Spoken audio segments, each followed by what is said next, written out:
नमस्कार दोस्तों, जैसा आप बनना चाहते हो वैसा नहीं बन पा रहे हो तो जानिए उसका असली कारण गौतम बुद्ध के कहानी से। नमस्कार दोस्तों, आप सभी को हमारी चैनल यूट्यूब पर स्वागत है। दोस्तों, आप जैसा बनना चाहते हो वैसा नहीं बन पा रहे हो या जो आप चाहते हैं अगर नहीं बन पा रहे हो तो आज की ये कहानी आपके लिए है। दोस्तों, इस कहानी को ध्यान से सुनना, अंत तक अवश्य सुनना। दोस्तों, आपको इस कहानी से बहुत कुछ सीखने को मिलने वाली है जो आपको लाइफ में बहुत काम आने वाली है।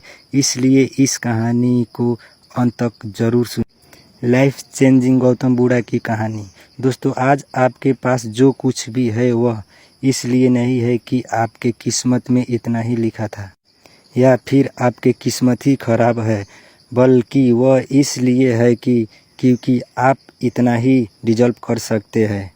दोस्तों, ये प्रकृतिक बड़ी न्यायप्रिय है। ये उसे उतना ही देती है जितने का वह हकदार है, चाहे वह ज्ञान हो या धर्म हो।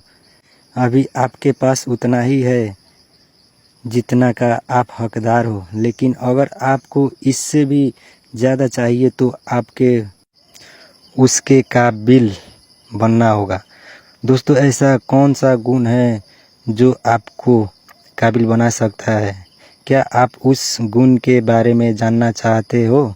अगर आप जानना चाहते हैं तो आप गौतम बुद्ध की इस कहानी को अंत तक ध्यान से सुनना और समझना। दोस्तों, इस कहानी को सिर्फ समझना नहीं बल्कि इस कहानी को अपने भीतर उतार लेना है। तो बिना समय गंवाए शुरू करें यह कहानी, बुद्ध की जीवन के शिक्षाप्रद कहानी जो आपकी जीवन बदल देगी। दोस्तों, एक बार एक सभा में बुद्ध को भाषण करना था और जब सभा को समय हुआ तब बुद्ध भी वहां आ गए और बिना कुछ बोले ही वहां से चले गए। तकरीबन 100 लोग से भी ज़्यादा उस सभा में इंतज़ार कर रहे थे और बुद्ध के इस तरह के व्यवहार से सभी लोग बहुत चौंक गए, लेकिन किसी ने भी कोई प्रश्न नहीं किया।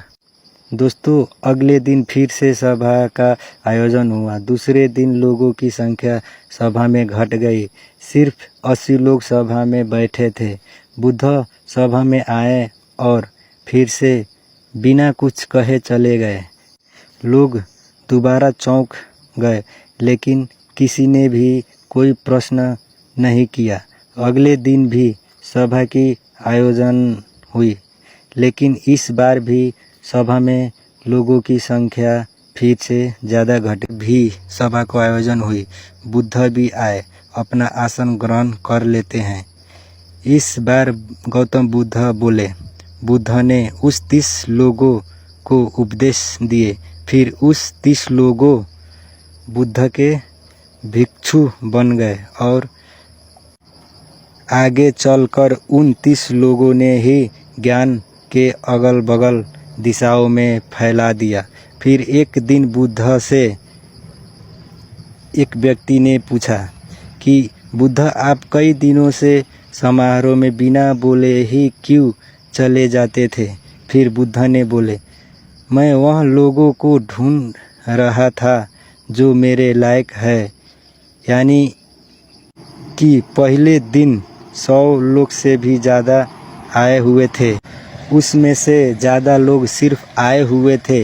उन्हें मेरे उपदेश से कोई मतलब नहीं था, वह बस आए हुए थे। और उसमें से ज़्यादा लोग देखने और सुनने आए थे कि सभा में क्या होता है। वह मेरे काम के नहीं थे।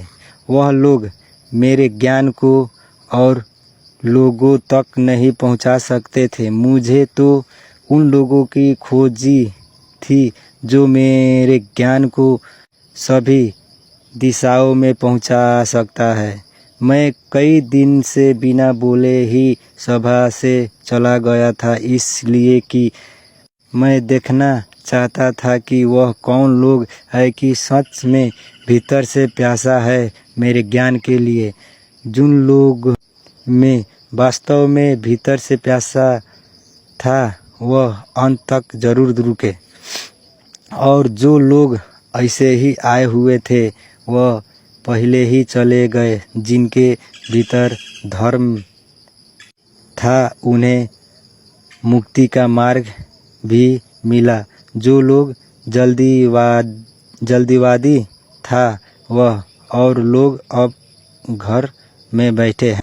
सवाल ये नहीं है कि तुम्हें क्या दे, सवाल ये है कि तुम क्या ले सकते हो। तुम्हारा पात्र कितना बड़ा है और तुम कितने का हकदार हो। दोस्तों एकदम ध्यान से सुनना, जितने का हकदार हो उससे ज़्यादा नहीं मिलेगा। फिर वह व्यक्ति बुद्ध से पूछता है कैसे बने। फिर बुद्ध कहते हैं कि जिस व्यक्ति के पास धैर्य है वही आपके जीवन में कुछ पा सकता है। सभा में जितने लोग आए हुए थे और अंत तक वहीं रुका जिसके अंदर धैर्य था।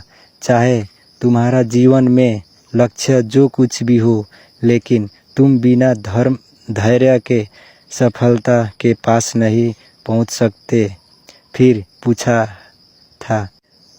पूछा एक व्यक्ति ने बुद्ध से कि अपना धैर्य कैसे बढ़ाए। बुद्ध कहते हैं